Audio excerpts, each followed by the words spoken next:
오늘 오후에도 함께 하신 여러분들을 축복하고 환영합니다. 천국 가면 우리가 제일 많이 하는 게 뭐래요? 예배래요, 예배. 그러니까 그냥 처음부터 끝까지 밥 먹을 시간도 없어 이제. 사실 천국 가면 밥 먹지도 않는 데잖아요. 먹고 마시는 데가 아니거든. 그냥 하루 종일 예배만 드린대. 근데 그 예배가 지루해, 안 지루해?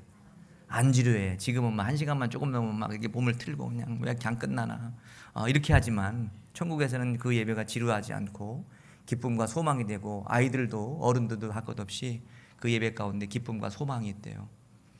그 마음으로 함께 이 오후에 참여한 여러분들에게도 예배를 통한 성령의 기름 부음의 은혜와 축복이 있어지기를 주님의 이름으로 소망합니다.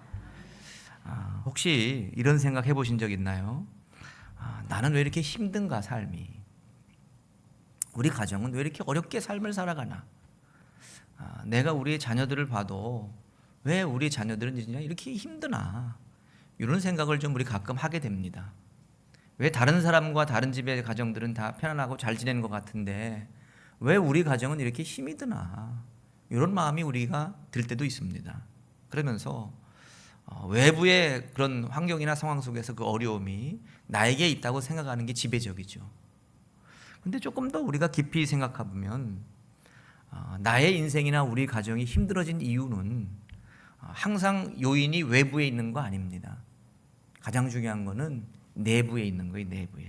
내부에 있다고 하는 것은 혹시나 내가 신앙과 믿음과 구원의 길을 걸어가고 있다 할지라도 내가 혹시 엉뚱한 거 붙들고 신앙생활하고 있는 거 아닌가.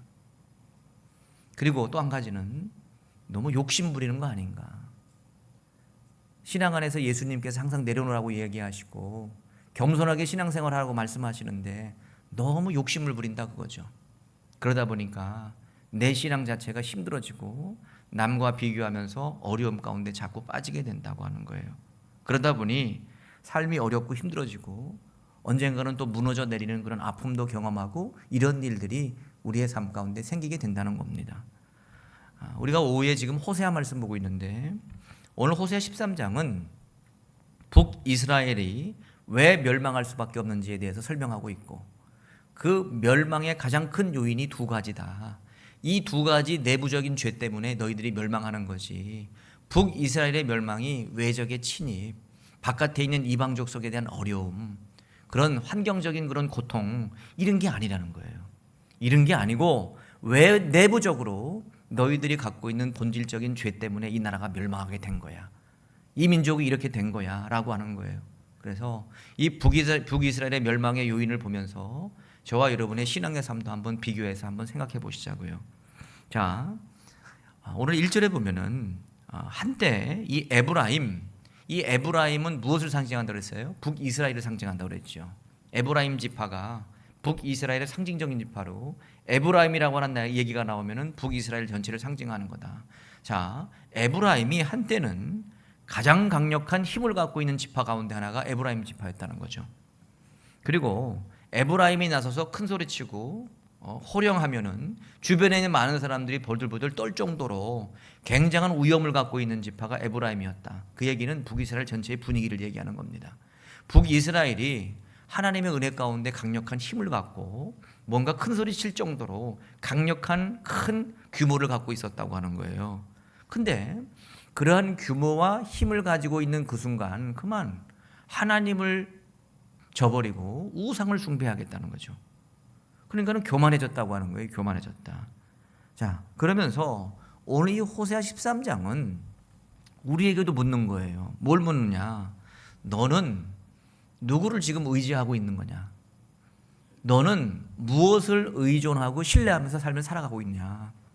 꼭 북이스라엘 향해서 질문하지만 이게 우리의 질문인 겁니다. 자, 오늘 말씀드린 것처럼 이런 영적인 어려움 가운데 빠져 있는 북이스라엘이 멸망하게 되는 두 가지 이유, 두 가지 죄에 대해서 우리가 한번 살펴볼 건데 첫 번째 죄는 뭐냐? 우상 섬기는 겁니다. 우리가 우상이라고 이야기할 때 어떤 게 우상이냐? 우상은 어떤 형태와 모양을 갖고 있는 형체가 우상이 아니에요. 그건 그냥 생각하는 우상이지. 우리가 생각하는 그냥 표면적인 우상이에요. 절에 가면은 부처님 큰 금덩어리처럼 부처님을 만들어 놨어. 금은 아닌데 금을 발라놨지, 형상을 만들어 놓고. 그런 게 우상이고, 큰 마을에 가면은 큰 나무에 띠를 둘러놓고 거기에다가 사람들이 갔다가 막 절을 하고 거기에다가 막 빌고 거기다 소원을 막 아뢰고 그래. 이게 우상이고, 어디에 가면은 큰 바위 덩어리에 갔다가 이게 우리 마을을 지켜주는 신이다라고 생각하고 그것을 섬기고 우상 단지를 섬겨. 그런 것만이 우상이 아닙니다. 그럼 어떤 것이 진짜 우상인 거냐? 오늘 말씀을 통해서 우리가 볼 건데, 여러분, 이스라엘 백성들이 출애굽을 하잖아요. 출애굽을 해가지고 시내산에 가서 말씀으로 언약을 맺어요. 말씀으로 이스라엘 백성들이 출애굽해서 시내산에 가서 언약을 맺게 되는데, 그때 하나님께서 이 백성들에게 언약을 하면서 기업의 복을 줄 거다. 기업의 복이라고 하는 것은 니네들 땅도 없고 아무것도 없는데 너희들한테 땅을 줄 거야. 그러면서 그 땅을 통해서 하나님의 거룩한 축복의 은혜가 흘러가서 풍성한 은혜를 누리게 되는 민족이 될 거다. 그리고 세상 어디에도 비교해봐도 견주어도 뒤처지지 않는 힘과 능력을 너희들에게 줄 거라고 하는 겁니다. 이게 시내산에서 말씀을 주면서 언약 가운데 이스라엘 백성들에게 해주신 하나님의 놀라운 위로와 격려예요. 기업의 복을 받게 돼. 너희들이 세상에 어디에도 비교해도 뒤처지지 않는 힘과 능력을 얻게 될 거다라고 하는 거예요. 근데 이스라엘 백성들이 실제로 가나안 땅에 들어가서 아무것도 없는 신세들이 거기에 들어가서 풍성한 부를 누리게 됩니다. 아니, 땅도 없었잖아요. 땅도 없었는데 어쨌든 가나안 땅에 들어가서 땅을 분배받고 차지하게 되었고, 거기에서 벌어지는 모든 소득과 모든 열매들이 풍성한 축복으로 그들 10년 가운데 임하게 된 거죠. 그러면 실제로 된 거잖아요, 그게. 하나님의 약속대로. 근데 이스라엘 백성들이 다음 세대에겐 이걸 얘기 안 해줬어. 야, 엄마 아빠 때 하나님이 얼마나 큰 축복을 해줬는지 몰라. 하나님의 인도하심이 있었고 광야에서 죽을 똥살똥 그랬는데 불과 기둥기둥으로 우리를 인도하시고 반석에서 샘이 터지고 만나와 메추라기에 떨어져서 먹고 요단강을 가장 넘실거릴 때 그냥 요단강 물이 쫙 갈라져가지고 거기로 기적같이 건너고, 이쪽에 우리 가나안 땅에 들어와서도 하나님께서 모든 이방의 세력들을 다 물리쳐 주시고 여리고성이 무너져 내리고 놀라운 하나님의 축복 가운데 이곳에 정착해서 이렇게 우리가 먹고 살게 됐다. 이런 얘기를 자식들한테 안 해준 거지. 하나님이 어떻게 역사하셨는지, 하나님이 어떻게 우리를 도왔는지에 대해서 자녀들에겐 가르침이 전혀 없었던 겁니다. 그러니까는 1세대들이 죽고 2세대들이 죽고 그 뒤에 후손들은 하나님을 몰라. 하나님을. 그러니 하나님을 모르다 보니까 이방 지역에 살고 있는, 가나안 지역에 있는 또 다른 이방 지역이 살고 있는 이방인들이 섬기는 우상을 보니까 그게 그럴듯하고 눈에 보이니 저게 하나님이지 라고 하면서 그걸 섬기는 그런 시대가 됐다는 거죠. 그러면서 이스라엘 백성들이 하나님을 잃어버리고 우상을 숭배하는 겁니다. 우상. 여러분, 꼭 좀 얘기 좀 해주세요. 여러분들의 자녀들한테, 좀 손자 손녀들한테 좀 얘기 좀 하세요. 내가 만난 하나님 좀 얘기 좀 해줘. 내가 만난 예수님 좀 얘기 좀 해주시라고. 그냥 데리고 다니면서 그냥 먹을 거 사줘가지고 애들 살만 찌우지 말고, 햄버거 사주고 치킨 사주고 그럴까 생각하지 말고 좀 예수님 좀 얘기 좀 해주시라고. 야, 우리 집안은 이런 집안이야. 우리 집안은 대대로 예수님을 믿는 집안이고 예수님의 은혜를 이렇게 많이 받았다. 응? 그래서 순간순간 힘들고 어려울 때마다 예수님이 길을 내주셨어. 그리고 예수님의 사랑이 얼마나 큰지 엄마 아빠는 그걸 가지고 내가 그렇게 살았또 너희들을 길렀다. 좀 이런 얘기를 좀 의무적으로라도 좀 해주시라고. 맨날 뭐 용돈만 주려고 생각하지 말고. 용돈 준 거예요. 기억도 안 해요. 애들은 다 끝나 그때뿐이지. 받을 때만 좋다고 하지 나중에는 감사한지도 몰라. 만약 가면 당연히 할머니 할아버지가 용돈 주는 줄 알아. 그거보다도 좀 예수님 얘기 좀 해주시라고. 예수님 얘기를 누가, 여러분들이 얘기해 주면 누가 얘기해 줍니까? 교회에서 일주일에 한 번씩 만나는데 어떻게 그거 갖고 됩니까? 집에서 좀 자주 얘기해 주시고 예수님의 말씀도 좀 함께 나누기도 하고 이렇게 해야 되는 거예요. 근데 이스라엘 백성들이 그렇게 안 한 거지. 근데 하나님이 너무 아픈 겁니다. 마음이. 그리고 하나님이 봤을 때 자존심이 상한 거지. 아니, 출애굽을 시켜가지고 광야 가운데 지들을 갖다가 다 먹이고 입혀가지고 가나안 땅 건너가서 정착시켜서 그렇게 복을 주셨는데 내가 지네들이 하나님인데 엉뚱한 거 가지고 하나님이라고 섬기고 우상을 섬기고 있으니까 하나님이 자존심이 상하는 겁니다. 자존심이 안 상하겠습니까? 아니, 생각을 해보십시오. 여러분들이 할머니, 할아버지, 아버지, 엄마가 돼가지고 자식들을 손자손자한테 잘해줬더니 이것이 자기 할아버지, 할머니한테 와서 고맙다고 안 하고 옆집 아저씨한테 가서 고맙습니다 이렇게 얘기하면 어떻게 되는 거예요? 이건 말이 안 되는 일이잖아요. 그런 일이 벌어진 거예요. 똑같이. 자, 호세아 13장 1절과 2절입니다. 자, 1절 2절 말씀 우리 같이 읽어봅니다. 시작. 에브라임이 말을 하면 사람들이 떨었도다. 그가 이스라엘 중에서 자기를 높이더니 바알로 말미암아 범죄함으로 망하였거늘 이제도 그들은 더욱 범죄하여 그 은으로 자기를 위하여 우상을 부어 만들되 자기의 정교함을 따라 우상을 만들었으며 그것은 다 은장색이 만든 것이거늘 그들은 그것에 대하여 말하기를 제사를 드리는 자는 송아지와 입을 맞출 것이라 하도다 라고 되어 있어요.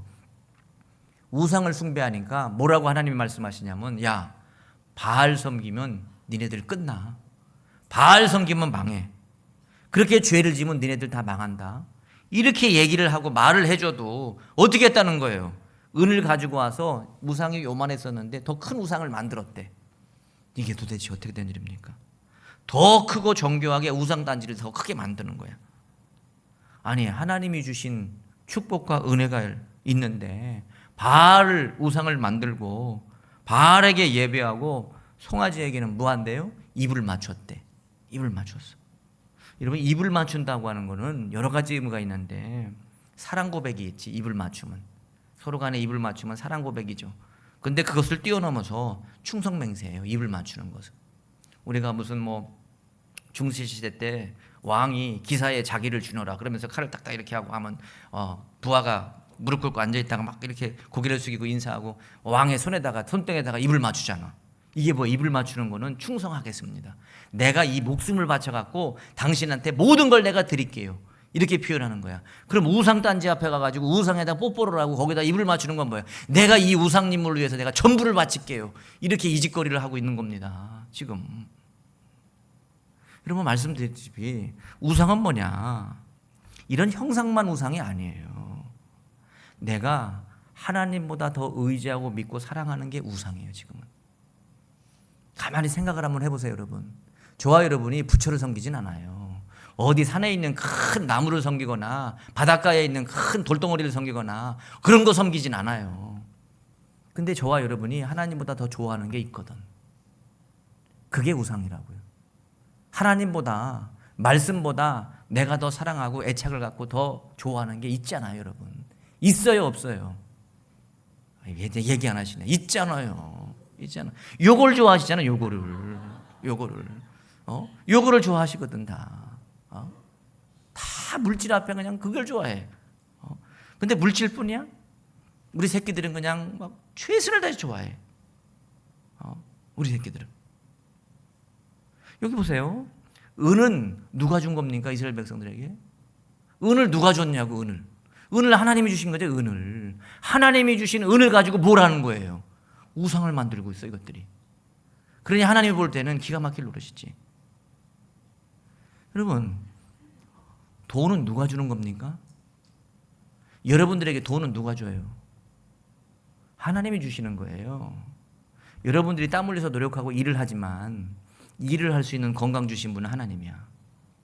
머리에 있는 신경 하나 건드리면은 몸도 하나도 안 움직일 수도 있어. 지금 여러분들이 마음껏 움직이고 마음껏 이렇게 하지만 그냥 신경 하나 잘못 건드려지면은 그냥 전신이 다 마비가 돼. 여러분, 일할 수 있는 건강 주신 분이 하나님이고 직장 주신 분도 하나님이시고 사업하실 수 있도록 인도하신 분이 하나님이신데 물질은 누가 주시는 거냐? 하나님이 주시는 거예요. 하나님이. 돈 주신 분이 하나님이시고 자식들도 누가 주시는 거예요? 하나님이 주시는 거예요. 하나님이. 근데 돈 때문에 하나님 주신 자식 때문에 하나님이 없어. 그냥 돈 쫓아가고 자식 쫓아다니는 바람에 하나님이 안 보여. 이거는 어떻게 된 일입니까? 아니, 하나님이 주신 직장이 있고 하나님이 주신 사업장이 있고 하나님이 주신 은사와 능력들이 있는데 이 능력으로 살다 보니까 하나님이 없어도 살 수 있을 것 같아. 이게 우상인 거예요. 아니, 하나님이 주신 건강이 있어. 몸이 튼튼해. 근데 몸이 튼튼한데 하나님은 의지하지 않아. 이건 어떻게 되는 겁니까? 하나님이 주신 성공이 있고 기쁨이 있고 은혜가 있는데 하나님이 필요 없는 것처럼 느껴져. 여러분, 이런 게 다 우상이에요. 우상. 그러니까 우리가 붙들고 우리가 의지하고 살아가는 것들 대단하고 큰 것 같고 그냥 엄청난 것 같지만 그냥 다 한순간에 다 사라져 버리는 거 아닙니까? 언젠간 없어져 버릴 것들이죠. 여러분, 돈도 있어야 됩니다. 건강도 있어야지. 자녀들도 있어야죠. 그리고 직장과 사업장과 일터도 있어야지. 다 있어야 돼요. 다 중요합니다. 근데 그것들이 중요해도 하나님과는 비교가 안 되는 거죠. 예수님과는 비교가 안 되는 거예요. 근데 이 생각을 우리가 안 하는 겁니다. 예수님과 그것들은 비교의 대상이 아니고 예수 그리스도 안에서 그것이 주어진 선물인 거지. 근데 우리는 선물은 그렇게 중요하게 생각하는데 선물 주신 예수님과 하나님은 그냥 잊어버리고 있는 거죠. 이게 우상숭배인 거예요. 이게 우상숭배. 그리고 가장 중요한 것은 저와 여러분의 영과 육을 이런 것들은 채워줄 수가 없어요. 영원히. 더더욱이는 영적인 부분만큼은 절대로 예수 그리스도의 능력과 손길 아니면은 해결이 안 돼요. 그리고 우리를 구원시킬 수 없어. 돈이, 세상의 것들이. 그 사실에 대해서 명확하게 우리가 확신하고 그 믿음의 고백을 붙들어야 되는 거예요. 그래서 하나님이 이스라엘 백성들을 보니까 이것들이 가관이지. 아니, 내가 준 은을 가지고 이것들이 우상을 만들고 더 큰 우상을 만들어서 이것이 하나님이라고 섬기고 있고 거기다 뽀뽀를 해대고 거기다 입을 맞추고 그냥 전부를 다 드린다고 저러고 있으니까 하나님 보니까 뭐예요? 자존심이 상한 거지. 하나님 자존심이 상합니다. 자, 13장 4절입니다. 4절. 그러나 애굽 땅에 있을 때부터 나는 내 하나님 여호와라. 나밖에 내가 다른 신을 알지 말 것이라. 나 외에는 구원자가 없느니라 라고 되어 있어요. 하나님이 이스라엘 백성들에게 약속의 첫 계명을 주셨죠. 그게 십계명입니다. 십계명. 그리고 더 나아가 이제 큰 레위기 말씀이죠. 근데 십계명의 첫 번째가 뭐예요? 나 외에 다른 신을 섬기지 말라예요. 그러니까 우상 섬기지 말라는 거예요. 그리고 나의 이름을 빗대서 어떤 형상도 만들면 안 돼. 이거는 아니라는 거예요. 이건 아니다. 분명하고 단호하게 첫 번째, 두 번째 계속 이렇게 얘기하고 있는 거죠. 얘기하고 있는 거예요. 근데 이스라엘 백성들이 그 하나님이 없는 것처럼 생각하고 엉뚱하게 지금 우상 숭배하고 있고 만들고 있다. 그래서 하나님께서 나도 니네들 아무것도 아닌 것처럼 여길 거다. 니네들이 나를 이렇게 하나님을 업신여기고 하나님 주신 은혜를 잃어버리고 엉뚱한 거 붙들고 그게 하나님인 것처럼 살고 하나님이 없어도 내가 살 수 있을 것처럼 큰 소리 치는데 나도 똑같이 너희들처럼 한번 해볼게 라고 얘기하시는 거예요. 그러면서 여러 가지 표현을 쓰면서 징계와 책망과 공의에 대해서 말씀하고 오시는데 호세아 13장 3절입니다. 자, 이 말씀 같이 읽어봅니다. 시작. 이러므로 그들은 아침 구름 같으며 쉬 사라지는 이슬 같으며 타작마당에서 광풍에 날리는 쭉정이 같으며 굴뚝에서 나가는 연기 같으리로다 라고 되어 있어요. 자, 여기 보세요. 아침 구름, 이슬, 쭉정이, 연기. 아침 구름은 안개 같은 거 얘기하겠지. 아침에 쫙 안개가 껴있고 그리고 아침 이슬, 그 다음에 쭉정이, 연기. 이게 갖고 있는 공통점이 뭐예요? 금방 없어져. 이것들은 금방 없어져. 아침에 그냥 짙은 안개가 쫙 껴도 햇볕이 쫙 올라오면서 온도가 올라오면 금방 안개가 싹 없어져. 이슬도 막 아침에 이슬이 맺어 있다가 햇빛이 뜨고 조금만 지나가면 이슬이 다 말라버려. 쭉정이도 한번 바람이 불면 훅 하고 날아가. 연기도 막 피어오르지만 바람이 불면 연기가 확 흩어져버려. 이게 갖고 있는 공통점들이 금방 사라진다는 겁니다. 자, 하나님 앞에서 한 나라의 운명이나 민족의 운명이나 개인의 운명들은 순식간에 사라져요. 순식간에. 아무것도 아닙니다. 우리가 90년, 80년, 100년 살아도 우리 인생이 아무것도 아닌 거고 우리 민족이 500년이나 1000년이나 이렇게 얘기하고 5000년이나 몇 년이나 얘기해도 그 민족들이 다 아무것도 아닌 거예요. 아무것도. 다 금방 사라지는 티끌과 같은 존재가 이 땅의 모든 공동체와 개인이 갖고 있는 삶의 모습들이다. 근데 그걸 알지 못한다는 겁니다. 아유, 오래될 것 같고 1000년 만년 살 것 같고 영원할 것 같고. 이스라엘 백성들이 하나님을 존중히 여기지 않고 하나님을 아무것도 아닌 것처럼 대하니까 하나님이 이스라엘 백성들 니네들도 이렇게 내가 한번 대우해 볼게 라고 하면서 지금 경고하고 있는 겁니다. 여러분, 하나님 분명히 말씀하십니다. 사무엘상 20장 30절의 하반절 말씀 우리 같이 읽어봅니다. 시작. 나를 존중히 여기는 자를 나도 존중히 여기고 나를 멸시하는 자를 내가 경멸하리라 라고 되어 있어요. 여러분, 우리가 하나님을 존중해야 될 줄 믿습니다. 하나님을 존중하고 하나님을 인정해야 되는 겁니다. 하나님을 인정하고 하나님 존중하고 하나님의 뜻을 받들어야 되는 거죠. 그렇지 않으면, 하나님을 멸시하고 존중하지 않으면 나도 니네들이 나를 경멸한 것처럼 나도 너희들을 경멸할게. 하나님은 똑같이 갚아주신다는 거예요. 그래서 하나님께 대접받기 원하면 우리가 하나님을 대접해드리면 되고, 그리고 우리가 대접한 것보다 더 큰 은혜를 우리에게 부어주시는 거예요. 이사야 42장 8절에도 뭐라고 얘기하고 있습니까? 나는 여호와이니 이는 내 이름이라. 나는 내 영광을 다른 자에게, 내 찬송을 우상에게 주지 아니하리라. 내가 받아야 될 영광이고 내가 칭송을 얻어야 될 건데 우상 딴지에 저러고 있으니까 난 빼앗기가 싫다라고 하는 거예요. 이건 하나님의 욕심이 아니에요. 영적 원칙이고 당연한 이치인 거지. 당연한 이치. 그래서 하나님께서 수도 없이 선자들을 보내서 돌아오라고 얘기하고 찾으라고 얘기하고 부르짖고 기도하라고 얘기하고 있는 거예요. 아모스 선지자를 보내가지고 다른 데 구하지 말고 나를 좀 찾아, 여호와를 찾으라고 아모스 선지자를 보내서 얘기하고 계시고, 호세아를 보내서는 야, 나는 제사보다 인애를 원하고 번제보다 나를 아는 걸 원해. 여호와를 힘써 알아야 된다. 호세아 선지자를 통해서 그렇게 얘기하죠. 예레미야를 통해서는 뭐라고 해요? 너는 내게 부르짖으라. 내가 내게 응답하겠고 내가 알지 못하는 크고 은밀한 비밀을 내가 너에게 알게 하리라 말씀하시잖아요. 여러분, 우리가 하나님의 마음을 깨닫고 그리고 하나님밖에 유일한 구원의 길이 없음을 우리가 확신하면서 하나님 외에 다른 신도 없을 뿐만 아니라 하나님만이 우리의 영과 육을 책임지시고 우리의 모든 길을 열어주시는 온전한 나의 삶의 주인 되신다고 하는 것을 신뢰하고 믿는 우리 모두가 될 수 있길 주님의 이름으로 축복합니다. 그리고 하나님을 사랑해야 돼요. 다른 거 사랑하지 말고 하나님을 우선적으로 사랑하고 하나님을 철저하게 신뢰하고 따라가는 거예요. 그렇게 하면 우리가 소중하게 여기는 물질도 자녀들도 하나님이 더불어 다 평안과 은혜로 인도하시는 거예요. 이게 원칙이다. 근데 왜 북이스라엘 이스라엘 백성들은 이렇게 우상을 빠져가지고 엉뚱한 짓 하고 있느냐? 지금 하나님이 답답해하는 거예요. 이게 그들이 갖고 있는 첫 번째 죄악입니다. 두 번째는 뭐냐? 교만함이에요. 교만함. 자, 호세아 13장 5절과 6절입니다. 자, 5절 6절 말씀 우리 같이 읽어봅니다. 시작. 내가 광야 마른 땅에서 너를 알았거늘 그들이 먹여준 대로 내가 불렀고 내가 부르니 그들의 마음이 교만하여 이로 말미암아 나를 잊었느니라 라고 되어 있어요.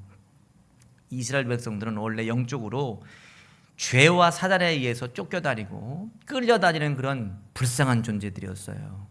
이스라엘 백성들이 그러니까 죄의 종이 되어서 끌려다니고 그들에 의해서 다 조종되어지고 욕심과 탐욕에 빠져서 불의함과 제약으로 갈 수밖에 없는 그런 존재였다고. 여러분 스스로 한번 생각해보면 나 자신을 예수님 만나기 이전에는 참 별 볼 일 없었어. 진짜 기쁨이 뭔지도 모르고 진짜 평안함이 뭔지도 모르고 세상 사람들처럼 똑같이 그냥 거기 세상에 빠져가지고 엉뚱한 짓만 하고 살았지. 근데 우리가 예수님을 인격적으로 만나고 예수님의 십자가 은혜와 사랑을 우리가 깨달은 이후부터는 어때요? 자유함을 누리게 됐잖아. 세상 가운데 그렇게 그냥 세상 쫓아가지 않더라도 주님 주시는 진정한 평안함과 안식이 내 안에 있어서 늘 감사와 기쁨이 넘치는 삶을 살게 되었어. 이스라엘 백성들 역시 똑같은 겁니다. 죄에 조종되어지고 불의함과 죄 가운데 끌려다니는 그런 우리 민족이 풍성한 자유를 누리고 하나님 주시는 은혜의 축복을 열매를 거두는 그런 복된 존재가 됐다. 육적으로도 가난하고 뭐 내세울 것 없는 그런 노예와 같은 그런 신분들이 이제는 주인의 자리에 올라가서 떵떵거리는 그런 위치의 삶을 살게 된 겁니다. 풍성함이 누리게 된 거죠. 근데 이렇게 배부르고 떵떵거리고 뭔가 살 만큼 살고 이렇게 하다 보니까 그러면은 더 겸손해지고 더 좀 낮아지고 그래야 되잖아요. 근데 교만해졌대요. 교만해졌대. 참 미안하죠. 지금 우리나라도 영적 상태가 그런 거예요. 연애. 아까 우리 김상호 목사님하고 식사하면서 잠깐 얘기했는데 젊은 세대들을 찾아보기 어렵고 교회들마다. 우리 교회뿐만 아니라 전국에 있는 교회들이 다 그렇고 이제 어르신들이 이제 20년, 10년, 20년 되면 다 하나님 나라 가실 건데 그리고 남은 교회는 어떻게 해야 돼? 남아있는 교회들은. 지금 걱정이잖아요, 이게. 근데 이게 다 원인이 어디 있는 거냐? 너무 교만하고 자만한 거예요. 먹고 살만해지고 편안해지니까 하나님 안 찾아. 희한하죠. 그래서 제가 볼 때는 성도들이 어려워야 돼. 지금 어려워야 돼. 지금 너무 편안하니까 에어컨도 그냥 빵빵 나오고 너무 그러니까 막 춥다고 그러고 이제 다시 옛날 교회로 돌아가야 될 것 같아요. 저 뒤에다 큰 거 그냥 이거 갖다 놓고 그냥 틀어놓고 예배를 드려야 되나? 너무 편안한 거예요. 너무 편안한 거. 너무 편안하고 잘 사니까 하나님 안 찾아요. 그러면 너무 편안하고 잘 살면은 하나님 앞에 감사를 하고 더 하나님 앞에 찾고 하나님을 예배하면 얼마나 좋아요. 이게 다 내 스스로가 뭔가 뛰어나서 그렇게 됐다고 착각하고 자기 잘났다고 그렇게 된 줄 알고 그냥 다 거기에 빠져 있는 거예요. 이스라엘 백성들이 자기들이 왕이 된 거예요. 우리가 능력이 있어서 이만큼 먹고 살았고 이렇게 나라도 확장되어지고 이방 족속도 물리치면서 우리가 떵떵거리고 살고 있지. 이렇게 교만함에 빠진 거예요. 산에 오르는 산악인들이 있잖아요. 등산하시는 거 좋아하시는 분도 있는데 등산하시는 분들이 전문가들이 얘기하는 게 있는데 가장 위험한 순간은 어느 순간일까? 등산하고 산에 오를 때 가장 위험한 순간은 산에 올라서 내려올 때예요. 내려올 때. 올라갈 때는 바짝 긴장을 해가지고 산에 올라가야 된다고 하는 그런 신념이 있어갖고 산에 올라가려고 그냥 긴장하고 쫙 올라간대. 근데 내려올 때 다치는 사람이 많대. 왜? 올라가면 끝난 줄 알거든. 야, 정상에 올랐다. 야호도 한번 해보고 그냥 소리도 한번 질러보고 막 얘기해. 근데 정상에서 내려오다가 잘못해서 다치는 사람들이 많다는 거예요. 여러분, 우리가 방심하면 안 되는 거예요. 하나님이 이만큼 우리에게 잘 살게 하시고 평안을 누리게 하시고 정말 하나님의 은혜 가운데 우리가 이렇게 살게 된 겁니다. 살게 된 거예요. 그러면 하나님께서 주신 은혜를 우리가 기억하고 겸손하게 더 하나님 붙들면 얼마나 좋아. 그러면 하나님이 더 이 평안함과 은혜로 우리의 삶을 쭉 인도하실 건데. 근데 이스라엘 백성들도 그렇고 많은 사람들이 이렇지 못한 거죠. 특별히 이스라엘 백성들이 그렇지 못해 방심을 하는 거예요. 방심을. 그래서 호세아 13장 9절 말씀을 보세요. 13장 9절 말씀 우리 같이 읽어봅니다. 시작. 이스라엘아 내가 패망하였나니 이는 너를 도와주는 나를 대적함이라 라고 되어 있어요. 하나님이 도와주셨는데 하나님을 지금 어떻게 하는 거예요? 대적을 해. 하나님 필요 없어 이제. 내가 해도 먹고 살만하고 나도 이 정도 먹고 살아. 그냥 하나님이 도와주시면 좋고 안 도와줘도 괜찮고 이런 마음을 갖고 있는 거예요. 이런 마음을. 그래서 너를 도와주는 하나님을 대적하는 자, 하나님을 대적하는 것이 교만한 거예요. 교만한 거. 여러분 하나님을 대적하는 것이 뭐냐? 하나님께 돌려야 될 영광을 내가 가로채는 거지. 이 모든 이루어진 모든 일들에 대한 영광을 다 자기가 봐도 내가 그래도 뛰어났지. 내가 이런 일을 이렇게 해가지고 내가 이렇게 돼서 이렇게 좋은 일이 생긴 거야. 하나님의 영광을 지가 가로채고 지가 굉장한 것처럼 얘기하는 거예요. 우리 사람들이 빠지는 거죠. 감사해야 될 것을 당연하게 감사하지 않고 그 감사를 가로채고 영광을 내가 가로채는 거예요. 그러면서 스스로를 내가 높이는 거지. 그러니까 불의함에 빠지는 거예요. 이게 교만함입니다. 근데 이게요 그냥 자연스럽게 나에게 찾아오는 거예요. 자연스럽게. 하나님 안에서 깨어있지 못하면 이게 자연스럽게 나에게 찾아와요. 자, 호세아 13장 10절과 11절입니다. 자, 10절 11절 우리 같이 읽어봅니다. 시작. 전에 내가 이르기를 내게 왕과 지도자를 주소서 하였느니라. 내 모든 성읍에서 너를 구원할 자 곧 내 왕이 이제 어디 있으며 내 재판장들이 어디 있느냐. 내가 분노함으로 내게 왕을 주고 진노하심으로 패하였노라 라고 되어 있어요. 자, 이스라엘 백성들이 초창기 사사시대가 끝나고 왕정시대로 넘어갈 때 이방인들을 보니까 왕이 있어. 백마를 탄 왕자님이 쫙 왕이 나타나가지고 굉장히 큰 권세가 있는 것처럼 백성들을 쫙 끌고 다니면서 큰 나라를 이루고 하는 것을 보니까 부러워. 그래서 이스라엘 백성들이 뭐라고 얘기했어요? 우리에게도 뭘 주라고? 왕을 주세요. 우리에게도 쟤네들처럼 저런 왕을 좀 하나 주세요 라고 얘기해요. 그러면서 하나님께서 왕을 세워주셨어. 근데 왕들이 하나님을 잊어버려. 하나님께서 그 왕을 세워주시고 왕에게 큰 권세와 능력을 주시고 뭔가 이 백성들을 이끌어갈 수 있는 지혜와 명철로 뭔가 풍성하게 해줬는데 나라가 풍성하고 민족이 번성한 것이 왕지가 잘난 줄 알고 착각하는 거야. 그래가지고 모든 영광을 누가 다 취하는 거야. 왕인 지가 취해. 왕이. 내가 이렇게 나라를 잘 다스렸고 내가 바깥에 나가서 잘 싸워가지고 이 나라가 이렇게 잘 된 거야 라고 그렇게 큰 소리 치는 거예요. 자기가 꼭 창조주처럼. 자기가 백성들을 섬겨야 할 왕들이 백성들을 압제하고 지 마음대로 백성들을 갖다가 조정하고. 그래서 하나님께서 말씀하시는 겁니다. 아니 얘들아, 니네들이 그렇게 의지하고 주라고 큰 소리 쳤던 왕들은 어디 갔니? 왕들은 어디 갔니? 니네들이 이렇게 힘들고 고통스럽고 아픔이 있을 때 왕들은 어디 갔니? 없어. 왕이 다 지 먹고 살라고 다 도망가고 백성들 배신하고 엉뚱한 데 가 있고 없어요. 이런 겁니다. 사람도 권력도 권세도 돈도 건강도 다 사라져요. 다 사라져. 근데 하나님은 영원하신 거지. 하나님.